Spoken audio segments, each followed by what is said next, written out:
ENCLAPSലേക്കുള്ള വഴി ഇനി തനിയെ തുറക്കാം. Subscribe to the ENCLAPS channel. Ring the bell button and open success. It's that easy.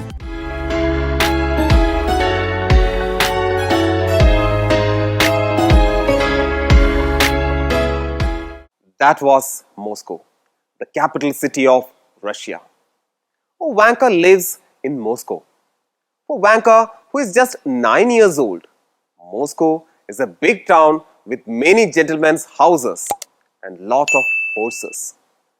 How sweet! He compares the town of Moscow with his beautiful village as he writes the letter. He said that there were no sheep and the dogs were not fierce in Moscow. There were sheep in his village, and the dogs in his village were much more ferocious and wild. The Christmas celebration in Moscow was totally different from that of the village. Nobody roamed the street with stars and nobody sang in the church. See, through these comparisons, he was actually conveying what he missed badly. The boys in Moscow were busy selling fishing hooks that could weigh huge fish. Business. He noticed shops selling different types of guns. Even his master had a gun. Oh my goodness! The butcher's shop in Moscow had grouse, woodcock, and hares. And that was Vanka's picture of Moscow. Suddenly, a shift of thought comes to Vanka's mind. He continued his letter. Dear Granddad, when they have a Christmas tree at the big house, take a glided nut for me and put it away in the green chest. Ask Miss Olga Ignatievna. Tell her it's for Vanka. The thought of the Christmas celebration in his village lightened up his imagination. The attractive Christmas stars, the beautifully decorated Christmas tree, chocolates, gilded nuts. Now, all these things came to his mind. He asked his grandpa to put the gilded nuts in the green chest. He remembered going with his grandfather to the forest to get a Christmas tree. They would chuckle a lot, and grandfather would laugh at the shivering Vanka. He saw trees coated with frost. The tree was cut and dragged to the big house, and they would start decorating it. At times, a hare would pass by as swift as an arrow. Those were the happy days of his life.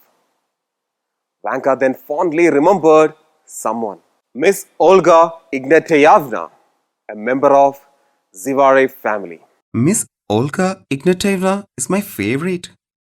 She gave me sweets, taught me to read and write, count to 100, and even to dance to a quadrille.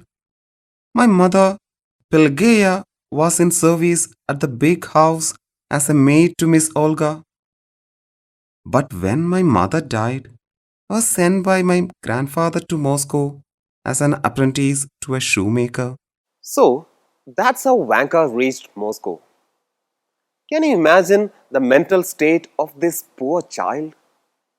He is literally begging his grandpa to take him back home. He is in such a miserable condition. He was forced to leave his village and family because there was nobody to take care of him.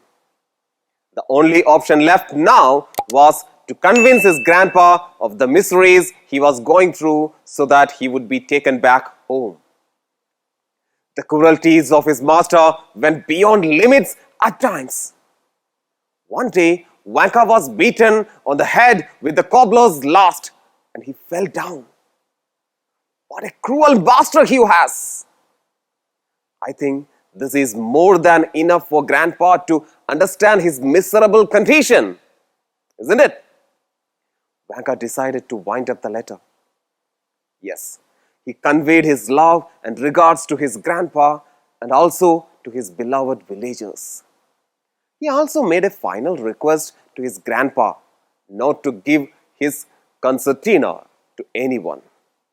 The letter entered with the words, "Dear Granddad, do come." Vanka then folded the letter into four and put it in an envelope which he had bought. He wrote on the envelope, "To grandfather in the village." That was not enough. Vanka thought for a while and added, "To Konstantin Makarich." Now, is that proper address? No. But Vanka had no time to think. He put on his cap and ran out to the street with the letter in his hand. He was heading for the letter boxes. The men at the butcher's shop had told him that letters are put into letter boxes from where they are sent all over the world on mail coaches driven by horses with jingling bells. He was happy to hear that because he found a way to contact his grandfather. He ran to the nearest letter box and dropped his precious letter into the slit. Precious letter. Yes, it was very precious for him.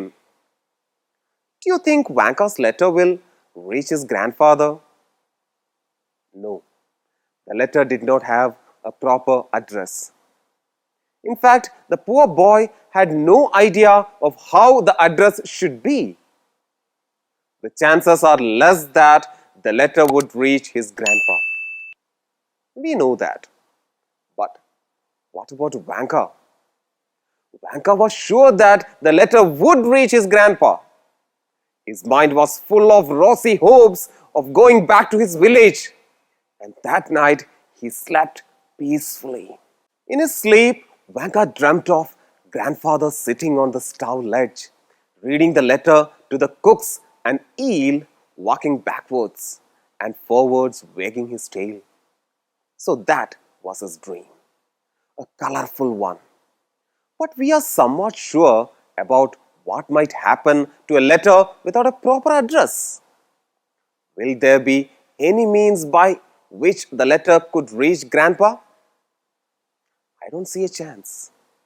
But I believe that miracles can happen to anyone, anywhere, and anyhow. Let's hope for the best of Vanka Zakov. Take care. Bye. 3 ലക്ഷത്തിലേറെ വരുന്ന ചോദ്യോത്തരങ്ങൾ ഏറ്റവും കുറഞ്ഞ ചിലവിൽ സ്വന്തമാക്കുവാൻ ഉടൻ തന്നെ download ചെയ്യൂ എൻക്ലാപ്സ് the learning app.